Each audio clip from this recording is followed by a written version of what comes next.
But let's start off talking about Kroupi. So I don't even know what position this player actually plays in.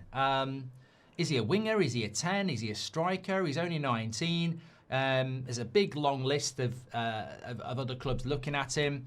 And look, there's no doubt he's having a very, very good season at Bournemouth, and obviously they've moved Semenyo on, and he's doing very, very well. But I think from a Manchester United point of view, I do sort of 10 and a striker, says Liam.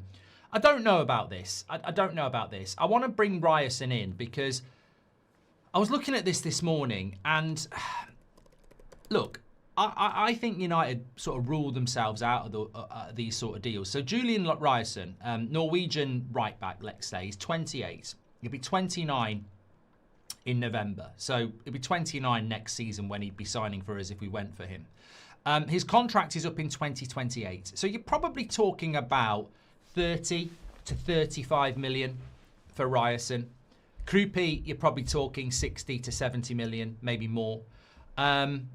One of them's 19, one of them's 28. And when I was preparing this show this morning, I thought, look, perfect deals in many ways. Kroupi, Premier League proven, young, comes into the Man United side, can play multiple positions. We're probably going to play a back four from now on. We're probably going to play with a front three and a striker. If he can play left, right, 10 and forward at 19 and he's Premier League proven, and he comes into the club with the same development and hunger as a Cunha and an Mbeumo, he's 6 years younger, he could be a fantastic signing. And I think it's probably worth saying, would you sign Kroupi, and we'll do a poll on it, would you sign him for, let's say, would you sign Kroupi for, let's say, 65 million? Yes or no? And I'm not really on board with this constant signing of young players, but I think there's 18-year-olds who've never played first-team football, of which we've bought a few. There's Lenny Yoro, who played a little bit in a different league, and then there's 19-year-olds like Kroupi, who's doing it week in, week out in the Premier League for Bournemouth.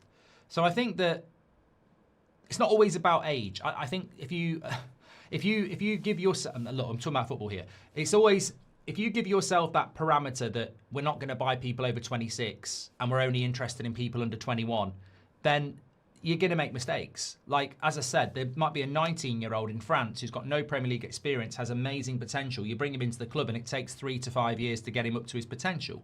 You could bring Kroupi in at 19 who's playing in the Premier League and is ready to go. So not every shoe fits all.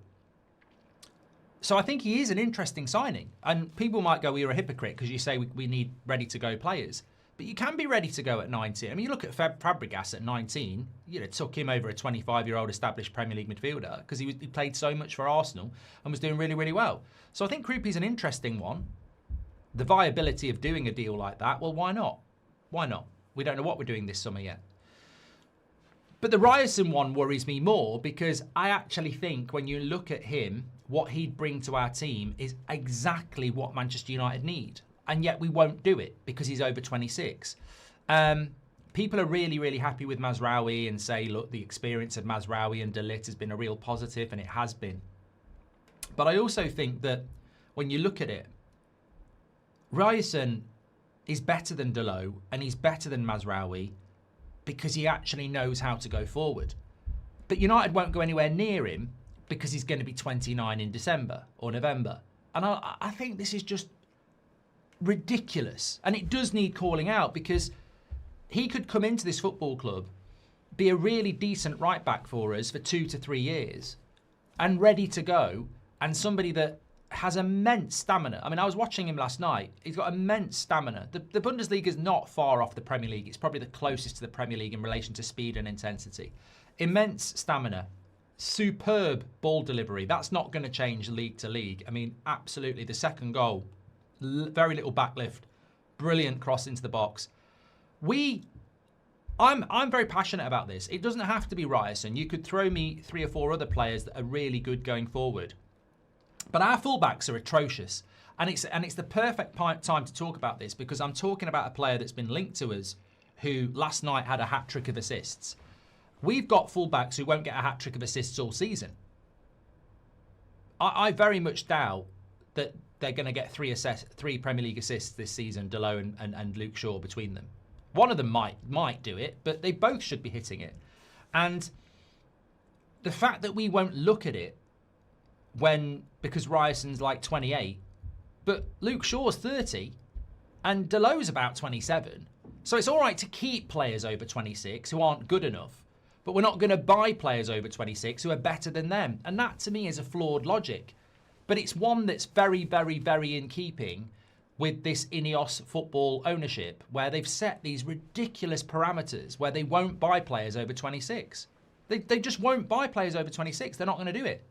And it's incredible because there's a player there that's relatively cheap. He's going to be under £40 million, who has the stamina, legs, and ability to give us some much needed attacking impetus down the fullbacks, and we'll go and buy the next Trent who's 19, who's playing in the Belgian league, and we're never going to progress if we do that, because we need ready to go players. So look, I actually sort of surprised myself, and I thought, you know what, maybe it's the weekend, maybe I'm feeling positive, but I actually agree with the headline.